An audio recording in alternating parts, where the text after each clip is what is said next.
მინდა ჩვენი დღევანდელი სხდომის ამ ბოლო ეპიზოდში შევეხო. მე ვარ აფხაზეთის ომის ვეტერანი, შესაბამისად ძალიან მნიშვნელოვანია ჩემთვის, როგორც აფხაზეთის ომის ვეტერანისთვის, თითეული სამხედრო პირის დაცვა. ჩვენ აქ არ ვლაპარაკობთ იმაზე, რომ უნდა იყვნენ ამ ქვეყანაში დაცულები სამხედრო პირები. ეს თემა საერთოდ არ უნდა იდგეს კითხვის ნიშნის ქვეშ. და მე მაგალითად, როგორც აფხაზეთის ომის ვეტერანი, როგორც ამ ქვეყნის მოქალაქე, ნამდვილად დაინტერესებული ვარ ამ თემით და მეც გეტყვით, კარგი იქნება თუ გამოძიება ჩატარდება, საფუძვლიანი გამოძიება და ბევრ კითხვას გაეცემა პასუხი, მაგრამ საერთოდ სამართლიანობა მოითხოვს აღინიშნოს, რომ ჩვენ მრავალი წელია თქვენი ხელისუფლებაში ყოფნის პერიოდში ვაკვირდებით, როგორ ეპყრობით სამხედრო პირებს. მე მგონი თქვენის პოლიტიკური გუნდი ხართ და ის ხალხი ხართ, რომლებიც როდესაც ხელისუფლებაში იყავით, მე არ მახსენდება, რომ აპროტესტებდით, კი არა, პირიქით, სწორედ თქვენი ხელისუფლებაში ყოფნის დროს გაიცემოდა ბრძანებები, მოეკლათ გია კრიალაშვილი და მოკლეს. სწორედ თქვენი ხელისუფლებაში ყოფნის დროს სადისტურად აწამეს სამხედრო პირი სერგო თეთრაძე, სწორედ თქვენი ხელისუფლებაში ყოფნის დროს ჩვენი მიწების 22% გადაეცა რუსებს, თქვენ რომ ხშირად ლაპარაკობთ ხოლმე რუსებზე და მე არ ამგონია, რომ სააკაშვილზე უფრო დიდი მეგობარი და აგენტი ყავდა რუსეთს საქართველოში და ყოველთვის რუსულ საქმეს ახორციელებდა სააკაშვილი, მთელი მისი პოლიტიკა ამაზე იყო სხვათა შორის აგებული. და ჩვენ პირდაპირ შეგვიძლია ვთქვათ, როდესაც მე აქტიური ჟურნალისტი ვიყავი და ვიყავი აქტიურ ჟურნალისტიკაში, მქონდა უფრო მეტი ინფორმაცია და თავისუფლად შემეძლო უფრო ლაპარაკი, მაგრამ აქედანაც თავისუფლად ვილაპარაკებ, რომ სწორედ სააკაშვილს, ადეიშვილს, ამ ხალხს გაქონდა მონაცემთა ბაზები საქართველოდან, ამ ხალხმა გაიტანა მონაცემთა ბაზები და ღიად უნდა ითქვას ეს. ყველა სფეროში, იქნება ეს სამხედრო პირების შესახებ ინფორმაცია, იქნება ეს სხვადასხვა სფერო და აგერგვიზის პარლამენტში ის კაცი, ვინც 2012 წელს მთელი ციხეებიდან ვიდეო თვალის მასალა, რაც კი იყო გადაღებული მტკიცებულებები, ჩამოხსნა და წაიღო. საწაიღო ძალიან საინტერესოა ესეც ალბათ, რაც შესაძლოა მომავალში ჩვენ გამოგვეყენებინა როგორც მტკიცებულება, გამქრალი არ არის, ბატონ ტუღუშზე ვლაპარაკობ, ხშირად მithქვამს მე ეს თქვენთვის, ეს ახალი არ არის. სისულელი არა, ფაქტი არის ეს, რომ თქვენი ხელმძღვანელობით მოხდა ამ მასალების გაქრობა და დროზე დააბრუნეთ ის მასალები გირჩევნიათ. რაც შეეხება სახლშიც აგაქვთ და გატანილიც აგაქვთ ალბათ. რაც შეეხება იმას, უნდა შეიქმნას თუ არა ასეთი კომისია. მე ვეთანხმები ჩემი თანამებრძოლის და თანაგუნდელისაც, რომ მაშინ შეიქმნას ისეთი კომისია, რომელიც თქვენ დროს და თქვენ მიერ ჩადენილ დანაშაულებებს გამოიძიებს და ის მოხალისე ბიჭები, რომლებიც აგვისტოს ომში წაიყვანეთ და გაჟლიტეთ იქ, ეს პასუხისმგებლობა თქვენზეა ყველაზე. და დღეს, როდესაც იმაზე ვლაპარაკობთ, რომ გადის ეს ინფორმაცია, ძალიან ცუდია თუ რაღაცამ გაჟონა და რაღაცა გადის და უნდა მივმართოთ ამ ხელისუფლებას და სათანადო სტრუქტურებს, რომ მეტად იყოს ეს ინფორმაცია დაცული. მაგრამ კიდევ ერთხელ ვამბობ, მონაცემთა თქვენი მთელი ბაზები გატანილია სააკაშვილის, ადეიშვილის და მთელი ამ გუნდის მიერ საქართველოდან. და მე დარწმუნებული ვარ იმაში, რომ ამ ხელისუფლების პირობებში ეს არ მოხდება, იმიტომ რომ ამათ ვერ შეძლეს და პოლიტიკური ნება არ აღმოაჩნდათ და გამბედაობა რო იტყვია, რომ პასუხი გეგოთ თქვენ, ბევრ თქვენგანს, მაგრამ სხვა ხელისუფლება მოვა, ჩემნაირი ხალხი მოვა ხელისუფლებაში და მე ვეღარ გაექცევით სამართლიანობას და ვეღარ გაექცევით კანონებს. და თუ მიდგა იმაზე ლაპარაკი, რომ სამხედრო პირები ქართულ მიწას იცავენ და ნებისმიერი სამხედრო პირის მთავარი მიზანი და ამას ეწირებოდნენ ჩვენი წინაპრები, იყო და არის ქართული მიწის დაცვა. და ეხა ქართული მიწის თემაზე გადავდივარ, იმიტომ რომ სხვა დრო სამწუხაროდ მე არ მაქვს, რომ ამ თემაზე ვისაუბრო და ამ დროს გამოვიყენებ. ძალიან დიდი აჟიოტაჟი გამოიწვია იმ თემამ, როდესაც ჩვენ შემოვიტანეთ საკონსტიტუციო კომისიაში პროექტი, რომ ქართული მიწა სასოფლო-სამეურნეო დანიშნულების მიწებზე უპირატესი უფლება ჰქონდეს საქართველოს მოქალაქეებს. შესყიდვის ნაწილს გულისხმობ მე. ჩვენ ვიცით, რომ საქართველოში სასოფლო-სამეურნეო დანიშნულების მიწის ფასი მერყეობს 300 ლარიდან, ეს არის სახელმწიფო ფასი და ადის $8,000-მდე.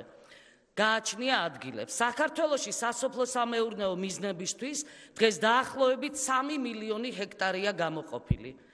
და დღევანდელ ფასში აი ეს 3 მილიონი ლარიდან 300 ლარი $800 ფარგლებში სასოფლო-სამეურნეო დანიშნულების მიწები საქართველოში აი ეს 3 მილიონი ჰექტარი დღეს ღირს $4.5 მილიარდი. ანუ ბატონი სოროსი ერთხელ მაინც იყიდის თელ ჩვენ სასოფლო-სამეურნეო დანიშნულების მიწებს, ბატონი აბრამოვიჩი 4-ჯერ მაინც იყიდის ამას. 2016 წელს აი ძალიან მნიშვნელოვან რამეს ვამბობ ახლა მე, ამერიკის შეერთებული შტატების მთლიანი შიდა პროდუქტის მოცულობა $17 ტრილიონ შეადგენდა, გადააჭარბა ოდნავ კიდეც. სოფლის მეურნეობის წვლილმა მთლიან შიდა პროდუქტში დაახლოებით $190 მილიარდი შეადგინა. ამავე წელს მხოლოდ ერთი მობილური ტელეფონების კომპანიის Apple-ის მოგებამ $246 მილიარდ გადააჭარბა. ევროკავშირისკენ წავიდეთ, ევროკავშირის ქვეყნების მთლიანი შიდა პროდუქტის მოცულობამ მთლიანად ყველა ქვეყნის ერთად $18 ტრილიონ გადააჭარბა, სოფლის მეურნეობის წვლილი მთლიან შიდა პროდუქტში დაახლოებით $450 მილიარდ შეადგენდა, უფრო მეტი იყო ოდნავ. ანუ შეერთებული შტატების და ევროკავშირის ყველა ქვეყნის სოფლის მეურნეობა ერთად აღებული 2016 წელს დაახლოებით $640 მილიარდია, ესე ფასდება. ამავე წელს მარტო ერთი კომპანია Apple-ის კაპიტალიზაცია $657 მილიარდ შეადგენდა.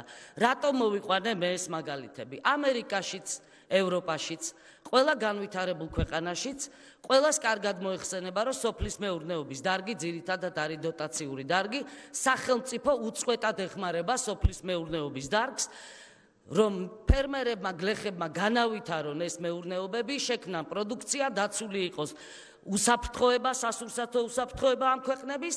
აქედან გამომდინარე, ჩვენც უნდა ავიღოთ ორიენტაცია ციფრული ტექნოლოგიების ნაწილში, ინვესტიციების მოზიდვაზე და არა იმაზე, ბევრი თქვენი წარმომადგენელი ორივე ფრაქციას გულისხმობ, ახალ ნაცებსაც და ძველ ნაცებსაც, კომენტარს რო აკეთებთ ხოლმე, რომ ქართული მიწა ქართველებს თუ დარჩება, თურმე ინვესტიციების მოზიდვას ეშლება ხელი. არავითარ შემთხვევაში არ არის სწორი თქვენი ეს მოსაზრება, ჩვენ უნდა განვავითაროთ ჩვენი ეკონომიკა ისე, რომ ინვესტიციები ჩაიდოს ციფრული ტექნოლოგიების ნაწილში, ხოლო სახელმწიფომ უნდა იზრუნოს იმაზე, რომ სოფლის მეურნეობას დოტაცია გაუწიოს, სუბსიდირება ხდებოდეს, მოგვიწევს უწყვეტი სუბსიდირება ამ დარგის, რომ იყოს დაცული ჩვენი სასურსათო უსაფრთხოება, მაგრამ რა ვერ მოახერხა ვერც წინა ხელისუფლებამ, ვერც დღევანდელმა ხელისუფლებამ. ჩვენ ხედავთ, რომ შემოდის ინდური პროდუქცია სოფლის მეურნეობის, ირანიდან შემოდის, თურქული პროდუქცია შემოდის და სუბსიდირებულია ეს პროდუქცია სოფლის მეურნეობის, ჩვენ ვერ ვახერხებთ დავბეგროთ სუბსიდირების მოცულობის ფარგლებში უცხოეთიდან იმპორტირებული ეს პროდუქცია, რაც ბიუჯეტში შემოსავლის წყაროს გააჩენდა და პლუს კონკურენტუნარიანს გახდიდა ჩვენ ქართულ ადგილობრივ სოფლის მეურნეობის პროდუქციას. ამიტომ მე და ჩვენი გუნდი კიდევ ერთხელ ვაწვევით, რო იტყვიან იმ თემას, რომ საქართველოში სოფლის მეურნეობის დანიშნულების მიწები იყიდებოდეს მხოლოდ საქართველოს მოქალაქეებზე და სწორედ ეს ცვლილება გვაქვს ჩვენ შეტანილი საკონსტიტუციო კომისიაში და ვეცდებით, რომ გავიტანოთ ეს საკითხი და ხაზს უსვამ ინვესტიციებთან არავითარი შეხება არ აქვს ამ თემას. და მეორე, ჩვენ ალტერნატიული ვარიანტიც გვაქვს, სხვათა შორის ორგანულ კანონს ეხება უკვე ეს. თუ ვერ გაბედა ხელისუფლებამ და სხვადასხვა მიზეზების გამო ამ ეტაპზე ჩვენი საკონსტიტუციო ცვლილება არ გაიტანა, მეორე ვარიანტს გთავაზობთ, ყოველი ჰექტარი, რომელზეც წარმოადგენს ინვესტორი სხვადასხვა ტიპის პროგრამას ან გარანტიას, რომ უნდა შეისყიდოს, შევაფასოთ $1 მილიონ მაშინ.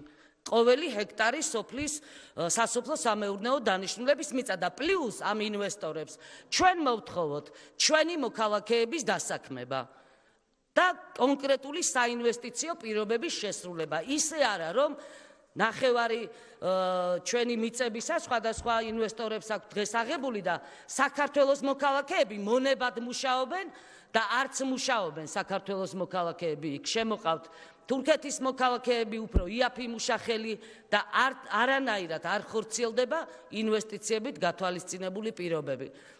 ვინაიდან ჩვენ არ აგვაქვს საშუალება რომ გამოვიყენოთ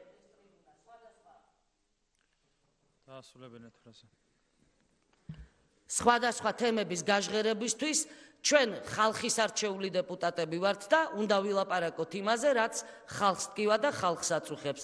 და ეს მარტო ის თემები არ არის, რასაც ნაციონალური მოძრაობა აჟღერებს ამ დარბაზში. ეს თემები ეხება ეკონომიკას, სოციალურ სფეროს და ყველა იმ სასიცოცხლო თემას, რაც გადარჩენასთან არის, ჩვენი ერის ფიზიკურ გადარჩენასთან არის დაკავშირებული.